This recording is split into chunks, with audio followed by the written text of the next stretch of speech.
I think there's something uniquely exciting about discovering an anime that you weren't planning to watch. Most of the time when I set out to watch a show, it's very intentional.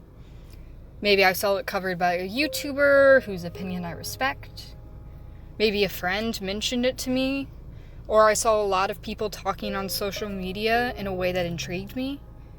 Usually I check out a show after it's already done running, and there's certain things being said about it that I feel match up with my taste. But a friend of mine this season pushed me and is like, you gotta try some of the new stuff while it's coming out. So I did it. I watched a few first episodes of things that didn't really hook me, and maybe I'll talk about that in another video. But what I did want to talk about was stumbling on Astra Lost in Space. Because it truly was stumbling. I knew almost nothing about the show going into it. I was on Mal and I saw it in the news section. I saw the picture and read the description. I've always been vaguely interested in space things.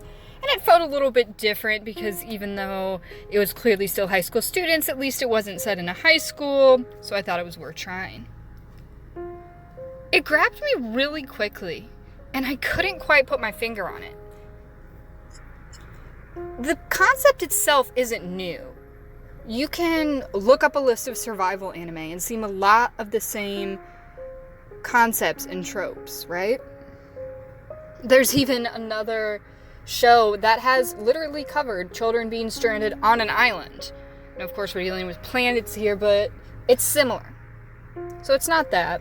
And it's not even that the characters are particularly unique ideas. We've got tsundere characters, silent type, pretty boy. No, the reason the show excels is the execution of things that work.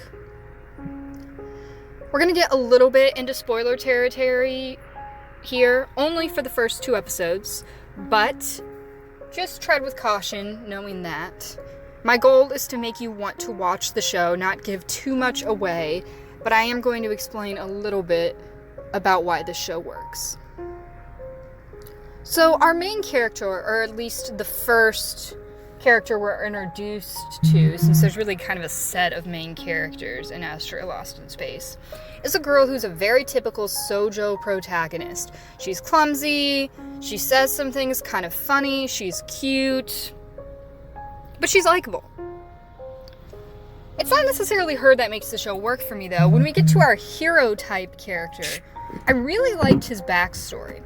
He has this backstory of being on a different school trip and having the experience of his sensei passing away because they were stranded in the mountains. So when they get stranded again on this space trip, he refuses to let it happen again. And that explains why he goes out of his way to do some things that are risky and daring. And what's great is that the show does point out that those things are risky. He doesn't just magically get away with them. There's a scene in the second episode where he makes a crazy daring jump and another character has to back him up and help him out. Otherwise it would have failed and he might have fallen to his death. And I like that, it keeps it realistic. It's not just, the hero character does something so it automatically works. It's really all about teamwork. In the first episode, there's this really strong scene of all the characters working together to help our cutesy shoujo type main girl from falling out into space. And I think that's when the show really gripped me. Because these characters, once again, aren't something that's necessarily new, if you're familiar with the medium. But they are executed to the best of their ability.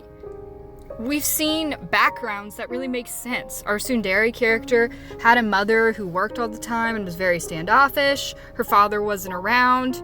Okay, it kind of makes sense why she's a tsundere, right? And then she's got this weird relationship with her adoptive little sister. Understands why that would be strained, because she was never in a good parent relationship. Once again, when we look at our hero, bold type character, he was been in a situation where he wasn't able to save everyone, so it makes sense that now his main goal is trying to save people. It all kind of checks out, and that's what I like about it. I also think the plot is interesting enough and keeps moving. I really liked how quickly everything moved. The first episode was 40 minutes, which I definitely think they needed, because they did take that time to set up the characters, not just the plot of how they're stranded and their plan to get back by hopping on multiple planets, stocking up on resources, and then making their way home. You also get a feel for the different characters, their goals with going to this camp, what they want to do in graduating high school. They definitely needed 40 minutes to kind of plow that all in. But there's always something moving. We don't just have this one singular plot of, oh, these kids need to get home. There's also this sort of mysterious orb that's following them around, and something that seems nefarious with it. At the end of the second episode, we get hinting that possibly there's some kind of maybe conspiracy going on, something with the communicators possibly being destroyed, and maybe a traitor even on the ship. And on top of that, we have all these interesting existing relationships because multiple characters knew each other before going to this camp and have histories that are sort of implied but not totally spelled out yet.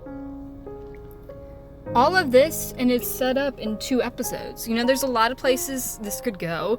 And of course, there's a chance that with juggling this many story elements, that they aren't all executed as well as they have been so far. But if this show continues with the same level of quality that it did in the beginning, I really think we're seeing it as standout for this season. Because on top of that, we've got the great graphics. I feel like each character really looks distinct, even though, you know, it maybe looks we're used to with kind of like the blonde pretty boy hair and the pink cutesy main character. They all have some sort of uniqueness to them, whether that's like a special thing in their hair or something with their eyes. You know, like I think I could identify each of them easily, even if it was in manga form and not colored. And I can't always say that about a show that has an ensemble of characters like that. So I give them props for that. You can tell they're different heights, sizes, all that jazz. Also, I think the space looks really cool. It looks great.